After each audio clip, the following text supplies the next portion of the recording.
السلام علیکم ورحمۃ اللہ وبرکاتہ۔ بسم اللہ، الحمدللہ والصلاة والسلام علی رسول اللہ وعلی آلہ وصحبہ ومن والہ۔ محترم ناظرین، حمد و صلوات کے بعد آج جو باتیں میں آپ حضرات کے سامنے رکھنا چاہتا ہوں اللہ کی توفیق سے، وہ مصارف زکوٰۃ کے بارے میں۔ زکوٰۃ کے حقدار کون؟ زکوٰۃ کن کو دیا جائے؟ میرے دوستو، مصارف زکوٰۃ کا، زکوٰۃ کے مستحقین کا ذکر قرآن پاک میں اللہ سبحانہ و تعالیٰ نے کیا ہے۔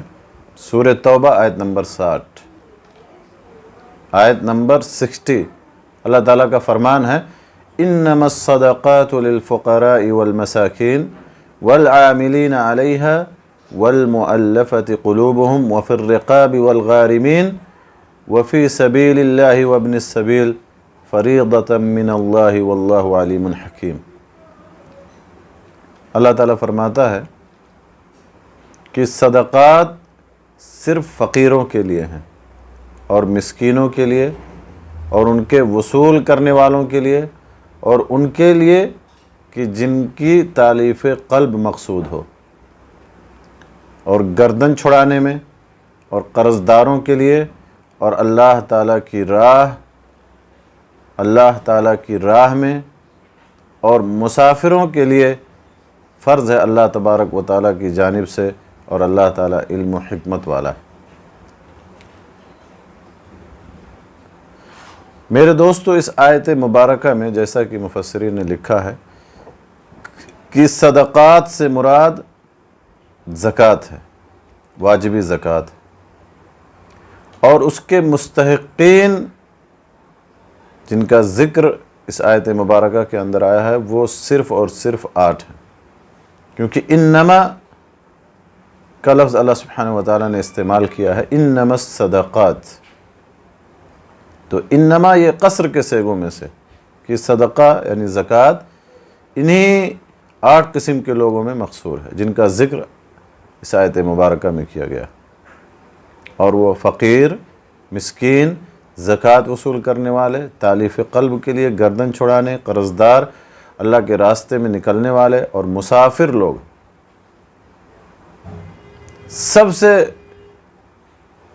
پہلی قسم جو زکوٰۃ کے حقدار ہیں، جو زکوٰۃ کے مستحق ہیں، وہ فقراء ہیں، اور فقراء یہ فقیر کی جمع ہے، اور فقیر سے مراد وہ شخص ہے کہ جس کے پاس اتنا مال نہ ہو کہ وہ اس سے اپنی اور اپنے اہل و عیال کی ضروریات زندگی پوری کر سکے، جیسے کہ خوراک، پانی، لباس وغیرہ۔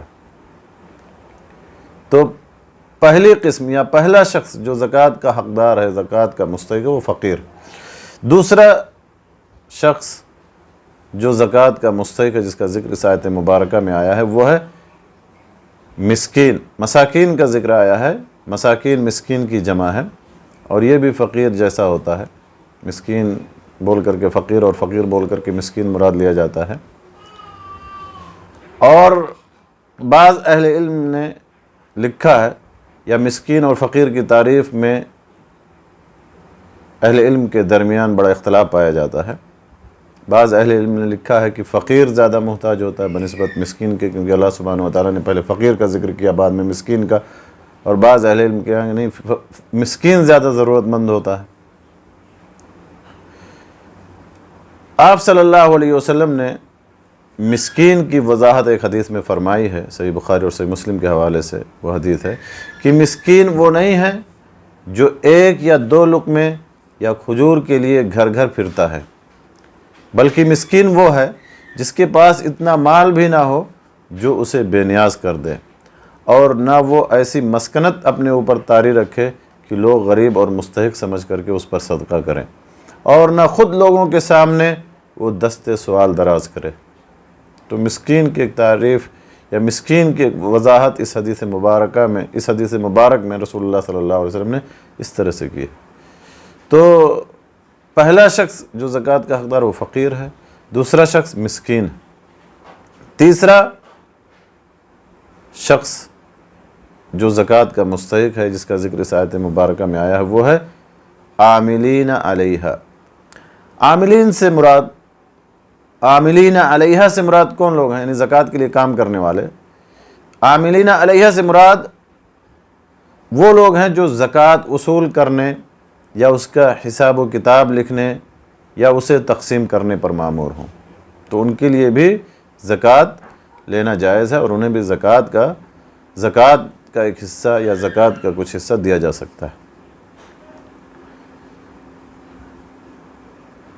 چوتھا شخص یا چوتھی قسم جو زکوٰۃ کے مصارف میں سے چوتھی قسم یا زکوٰۃ کے حقدار میں سے چوتھا شخص ہے مؤلفۃ القلوب یا والمؤلفۃ قلوبہم، تالیف قلب کے لیے۔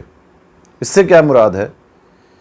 میرے دوستو، تالیف قلب سے یا جن کی تالیف قلب مقصود ہے، اس سے مراد ایک تو وہ کافر ہے، غیر مسلم ہے، جو کچھ اسلام کی طرف مائل ہو اور اس کی امداد کرنے پر یہ امید ہو کہ وہ مسلمان ہو جائے گا، اور دوسرا وہ نو مسلم بھی مراد ہے، نیا مسلم مراد ہے، جو ابھی اسلام میں نیا داخل ہوا تاکہ اسلام اس کے دل میں بیٹھ جائے، اس کے دل میں پختہ ہو جائے، اور تیسرا وہ صاحب قلم مراد ہے کہ جس سے امید ہو کوئی اسلام اور مسلمانوں کے لیے مفید ثابت ہوگا۔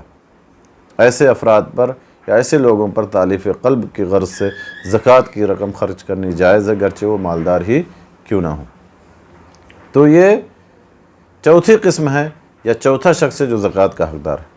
پانچواں شخص کون ہے یا پانچویں قسم کون سی ہے؟ گردن آزاد کرانے میں، وفر رقاب، گردن آزاد کرانے میں۔ میرے دوستو، اس سے مراد مسلمان غلام ہے جسے زکوٰۃ کے مال سے خرید کر آزاد کرایا جا سکتا ہے۔ یہ صورت پہلے زمانے میں تھی، آج کل تو غلام کے وجود کا کانسیپٹ نہیں ہے، لہذا یہ صورت پہلے زمانے میں تھی۔ اب اس وقت ایسی صورت تو ہے نہیں، لیکن اس سے ملتی جلتی کوئی صورت پیدا ہو جائے، جیسے کہ کوئی مسلمان قیدی ہے تو اسے چھڑانے کے لیے زکوٰۃ کے فنڈ سے اس کو دیا جا سکتا ہے۔ تو یہ میرے دوستو پانچویں قسم یا پانچواں شخص جو زکوٰۃ کے مستحقین میں سے ہے، یا پانچویں قسم جو زکوٰۃ کے مصارف میں سے ہے۔ چھٹی قسم زکوٰۃ کے مصارف میں سے کیا ہے، یا چھٹا شخص جو زکوٰۃ کا حقدار ہے یا زکوٰۃ کے مستحقین میں سے وہ کون ہے؟ غارمین والغارمین، اور غارمین سے مراد وہ مقروض اشخاص ہیں جو اپنے اہل و عیال کے نان و نفقہ اور ضروریات زندگی فراہم کرنے میں لوگوں کے قرض تلے دبے ہوئے ہیں۔ اب ان کے پاس نہ تو نقدی روپیہ پیسہ ہے اور نہ ہی ایسا سامان ہے کہ جسے فروخت کر کے بیچ کر کے ان کے قرضوں کو ادا کر سکیں، تو ایسے لوگوں کے لیے زکوٰۃ کے فنڈ سے لینا یا زکوٰۃ لینا یا ایسے لوگوں کو زکوٰۃ دینا جائز ہے۔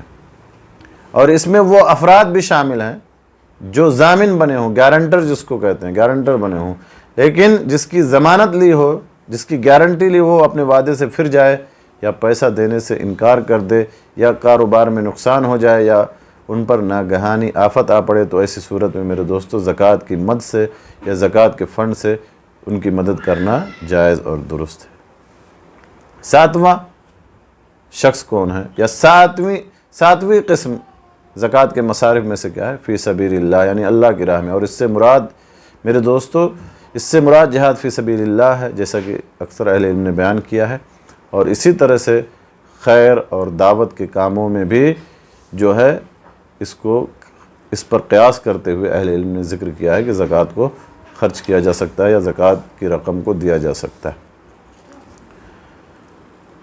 آٹھویں قسم زکوٰۃ کے مصارف میں سے یا آٹھواں شخص کون ہے؟ ابن سبیل، اور اس سے مراد مسافر ہے جو اپنے شہر سے دور ہو، اپنے وطن سے دور ہو، اس کی ضروریات پوری کرنے کے لیے اسے زکوٰۃ کی رقم دی جا سکتی ہے، چاہے وہ اپنے شہر میں مالدار ہی کیوں نہ ہو، یعنی اس قدر اس کی مدد کی جا سکتی ہے کہ وہ اپنے گھر اپنے وطن واپس لوٹ آئے زکوٰۃ کے فنڈ سے۔ زکوٰۃ کے مذکورہ یہ جو ذکر کردہ 8 مصارف ہیں یا 8 مستحقین ہیں، ان پر برابر خرچ کرنا ضروری نہیں ہے کہ آپ نے زکوٰۃ نکالا اور سب کو اپنی اس زکوٰۃ کو 8 حصوں میں تقسیم کر دیا، بلکہ حسب ضرورت جس مصرف پر آپ کو خرچ کرنا ہے آپ خرچ کر سکتے ہیں اور ایسے ہی خرچ کرنا چاہیے۔ زکوٰۃ کو مستحقین تک پہنچانا ضروری ہے۔